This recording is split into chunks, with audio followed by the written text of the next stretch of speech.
Hello everyone. आज हम देखेंगे कि मार्केट में क्या हो रहा है और जो भी स्टॉक्स का डिस्कशन हमने किया था उसके बारे में हम देखेंगे। लेकिन let me just go directly to the chart and Nifty का चार्ट पहले लगाते हैं हम।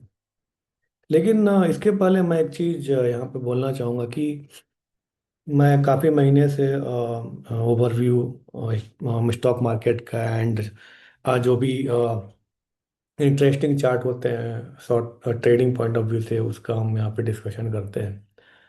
लेकिन कितने महीने से हम देख रहे हैं कि मार्केट लास्ट 24 सितंबर से कुछ परफॉर्म नहीं किया है। जबकि मिड कैप स्मॉल कैप में तो थोड़ी सी रिकवरी भी है, लेकिन निफ्टी में कोई भी तेजी नहीं है और कंसोलिडेट कर रहा है। और मार्केट में कोई ऐसा कोई बड़ा ट्रेंड भी नहीं है। तो जब ऐसा मार्केट होता है तो यहाँ पे ट्रेडिंग करना बहुत ही डिफिकल्ट हो जाता है। जब एक ट्रेंडिंग मार्केट होता है और वहाँ पे अगर कोई चार्ट्स में कहीं ब्रेकआउट हो रहा है तो फिर उसमें 10 में से 8 7 में ब्रेकआउट के बाद काफ़ी अच्छा रन अप आता है। लेकिन जब ऐसा कंसोलिडेशन फेज होता है तो ब्रेकआउट के बाद भी शेयर थोड़ा ऊपर जाता है, फिर ब्रेकआउट के नीचे आ जाता है। जैसा कि हम इतने दिनों में काफ़ी चार्ट्स में देखा है जिसमें क्लियर ब्रेकआउट है, थोड़ा ऊपर जाता है और फिर ब्रेकडाउन आ जाता है। तो ऐसे मार्केट में अगर हम ट्रेडिंग कर रहे हैं तो हमको बहुत ही एक डिसाइड कर लेना होता है कि हमें 10% 20% या कहीं भी कोई एग्जिट आया तो हमको तुरंत निकल जाना है। या हमको ये डिसाइड करना है कि 10% 20% पे हमको निकल ही जाना है, इतना अगर हमारे गेन मिल रहा है तो हमको निकल जाना है। क्योंकि हम बहुत सारे स्टॉक का मैंने डिस्कशन किया, काफ़ी ऊपर गया और फिर 2 ही दिन में बहुत नीचे भी आ गए। और ये होता है जो जो भी ये कंसोलिडेशन फेज वाले मार्केट होते हैं, जो ग्राइंडिंग मार्केट जिसको बोलते हैं, उसमें ही हमेशा होता है।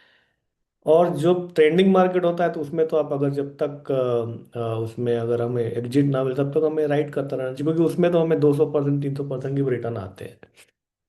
तो बस मैं एक शेयर करना चाह रहा था, क्योंकि लास्ट कई महीनों में कई बार बहुत सारे स्टॉक ने अच्छा परफॉर्म किया, लेकिन एक ही 2 दिन में उन्होंने सारा अपना रिटर्न जो है कि मार्केट को वापस दे दिया। तो अब निफ्टी में अगर हम देखें, ये वीकली चार्ट है, निफ्टी में तो कुछ मतलब ग्राइंडिंग ही चल रही है, निफ्टी में तो कहीं कुछ हो ही नहीं रहा है। इस चार्ट को अगर हम देखें तो कुछ भी नहीं हो रहा है लास्ट 2 साल में। लेकिन अगर हम यहीं पे अगर निफ्टी मिड कैप का चार्ट देखें तो मिड कैप में अगर हम देखें तो धीरे धीरे धीरे धीरे ये ऊपर की तरफ ही जा रहा है।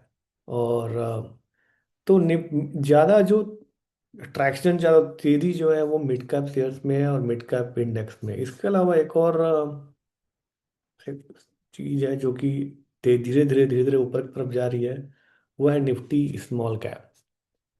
अब यहाँ पे काफ़ी कंसोलिडेशन के बाद धीरे धीरे इसमें भी हम ब्रेकआउट देख रहे हैं। यहाँ पे मैं एक चीज़ और दिखाना चाहूँगा आपको। अगर हम यहाँ पे लॉन्ग टर्म चार्ट देखें तो आप यहाँ देख रहे हैं कि निफ्टी स्मॉल कैप के मंथली चार्ट में भी हम ब्रेकआउट देख रहे हैं, क्लियर ब्रेकआउट है, आप देख पा रहे हो। तो ये हमें यही दिखा रहा है कि जहाँ पे निफ्टी में कुछ नहीं हो रहा है कंसोलिडेशन में, वहीं पर मिड कैप और स्मॉल कैप में काफ़ी अच्छी आउट परफॉर्मेंस है और हमारा ध्यान भी वहीं पे होना चाहिए। इसके अलावा अगर हम देखें यूएस का चार्ट,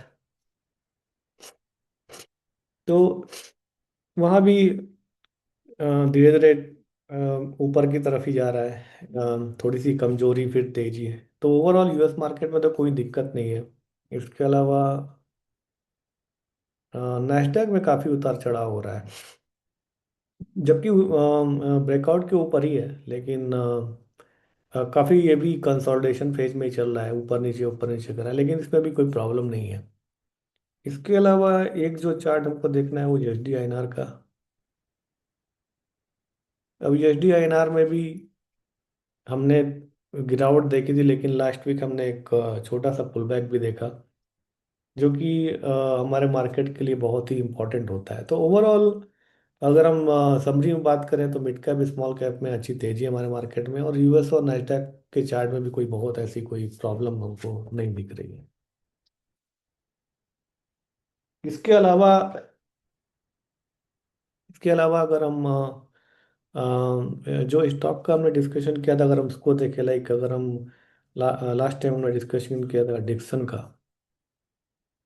अब डिक्सन का अगर हम इसको देखें तो ब्रेक यहाँ से एक देखें तो राउंडिंग बॉटम बढ़ रहा है, राउंडिंग बॉटम के बाद धीरे धीरे धीरे धीरे ऊपर की तरफ जा रहा है, लेकिन काफ़ी कंसोलिडेशन होकर ऊपर जा रहा है, क्योंकि हमारा मार्केट ही ऐसा है जहाँ पे कोई भी चीज़ तेज़ी से जा नहीं रही। अगर यही ट्रेंडिंग होता तो ये शायद अभी तक यहाँ पे क्रॉस भी कर गया होता। लेकिन काफ़ी अच्छा चार्ट है डिक्सन का। इसके अलावा हमने बात की थी एक्साइड की। अब एक्साइड में भी अगर हम देखें तो ब्रेकआउट के ऊपर है, लेकिन 2 वीक से कहीं नहीं गया है, वहीं पे घूम रहा है। तो ये भी धीरे धीरे चार्ट तो काफ़ी अच्छा है, और धीरे धीरे ये भी थोड़ा सा ग्राइंडिंग होके ऊपर जाने की पूरी पूरी संभावना यहाँ पे भी है। इसके अलावा जो चार्ट अभी अच्छा लग रहा है डिक्सन और एक्साइड के अलावा, वो ऑटो में भी काफ़ी तेजी है। और आइसर मोटर का चार्ट अगर हम देखें तो ऑलमोस्ट रेसिस्टेंस पर ही है, और ये भी काफ़ी अच्छा चार्ट है। ऑटो इंडेक्स हमारा अच्छा परफॉर्म कर रहा है, तो आइसर का चार्ट अच्छा लग रहा है। के अलावा अगर हम बजाज ऑटो का चार्ट देखें तो बजाज ऑटो का भी एक काफ़ी कंसोलिडेशन के बाद एक तेजी इसमें आ रही है, और इसमें इसमें एक रेजिस्टेंस 13,000 पे हम मान सकते हैं, 1275 पे। अगर इसके ऊपर निकलेगा तब तो काफ़ी तेजी आएगी, लेकिन ये भी ऑटो सेक्टर का अच्छा चार्ट है। इसके अलावा फार्मा में भी काफ़ी अच्छा ट्रैक्शन है, और उसमें एक जो चार्ट अच्छा लग रहा है वो डीवीज का है। डिवीज भी धीरे धीरे ब्रेकआउट होके ऊपर की तरफ निकल रहा है, तो डिवीज भी अच्छा है। इसके अलावा एक चार्ट मुझे और अच्छा लग रहा था, नॉट लुपिन अरविंदो। अरविंदो भी ब्रेकआउट के बाद अब वहीं पे ग्राइंड हो रहा है। फार्मा का है, ये भी एक अच्छा चार्ट है। तो overall Exide, Dixon, Bajaj Auto, Eicher, सब सारे चार्ट अच्छे लग रहे हैं। तो आज के लिए बस इतना ही। आई होप आपको वीडियो पसंद आया होगा। अगर पसंद आए तो प्लीज़ लोगों के साथ शेयर करिए, लाइक करिए, सब्सक्राइब करिए। और मिलते हैं एक और नई वीडियो के साथ नेक्स्ट वीक। तब तक के लिए thank you so much for watching. Bye bye.